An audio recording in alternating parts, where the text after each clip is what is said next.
आदरणीय संचालक महोदय, मंच पर उपस्थित हमारे नेतागण और हिंदुस्तान के कोने कोने से आए हुए बहादुर साथियों, मैं आपको परिचय दे दूं। मैं वीरेंद्र गौड़ मेरा नाम है। दिल्ली में CITU NCR कमेटी का मैं प्रेसिडेंट हूं।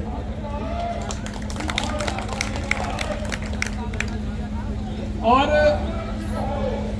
आप लोगों की जितनी भी मांगे हैं, मतलब ये सिर्फ ऐसा नहीं है कि वो आप लोगों की मांगे हैं, वो हमारी भी मांगे हैं, वो हर एक सरकारी कर्मचारी की मांगे हैं, वो हिंदुस्तान के मजदूर वर्ग की मांगे हैं।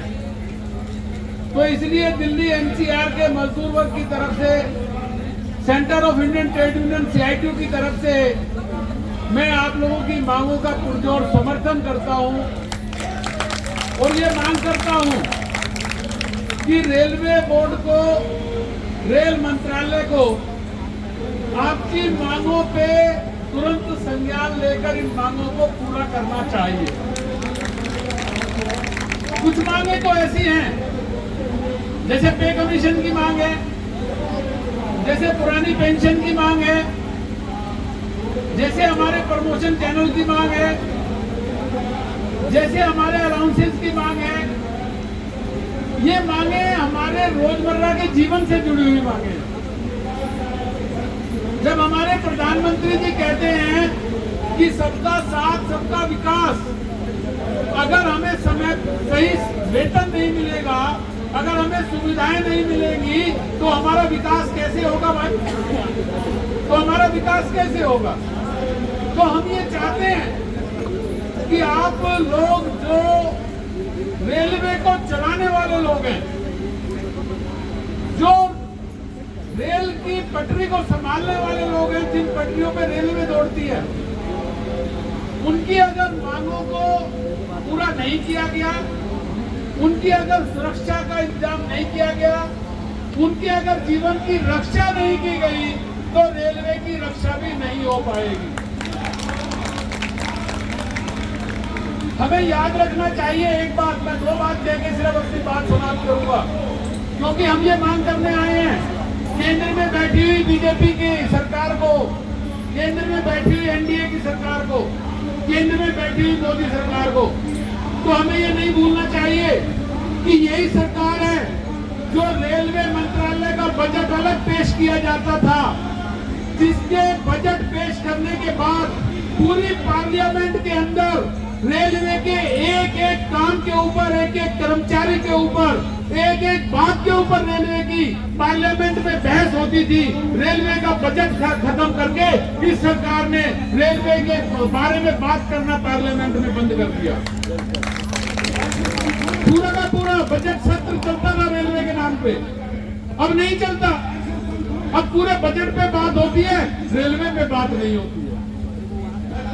हमारे रेल मंत्री जी अभी 4 दिन पहले एक बयान दे रहे थे कि रेल हिंदुस्तान के विकास की धुरी है, हिंदुस्तान के विकास की धुरी है रेल।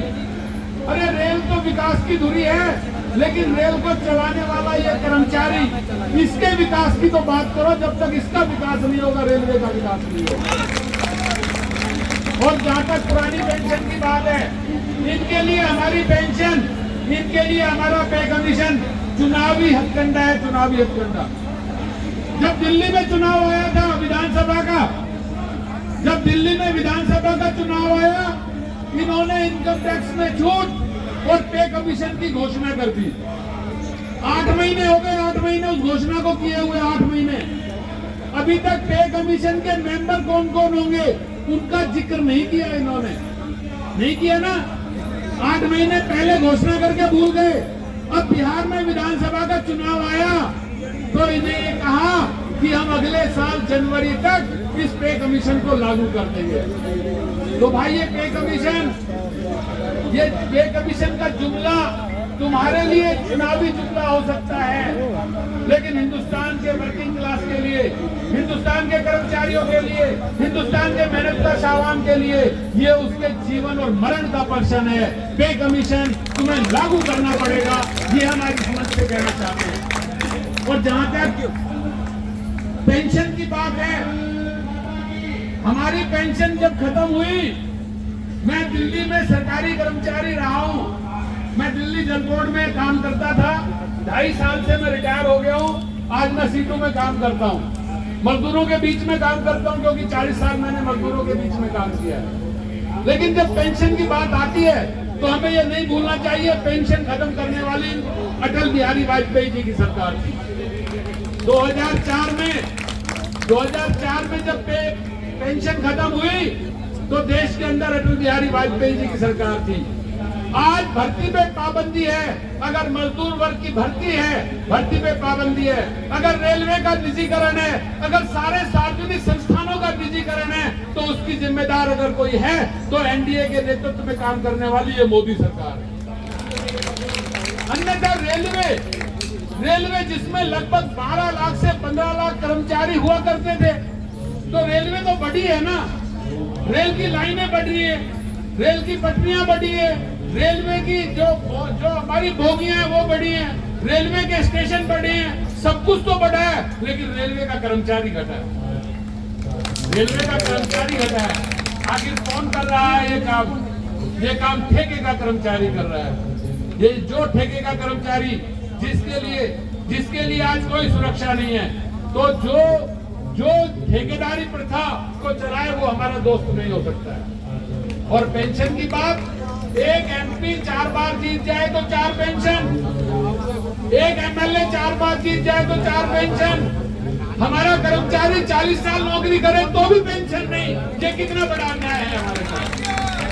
तो हम समझिए दोस्तों, सिर्फ मांगों का समर्थन करना नहीं, मैं पूरी तरह से अरे रमेश भैया पकड़ा दी कि दिल्ली के अंदर जो भी सहयोग दिल्ली सीआईटी की तरफ से होगा, आप लोगों के साथ पूरा सहयोग और समर्थन किया जाएगा। इन्हीं शब्दों के साथ मैं अपनी बात समाप्त करता हूँ। इनकलाब जिंदाबाद, रेलवे कर्मचारियों की एकता जिंदाबाद, सीआईटीयू जिंदाबाद, वर्कर्स यूनिटी जिंदाबाद। धन्यवाद।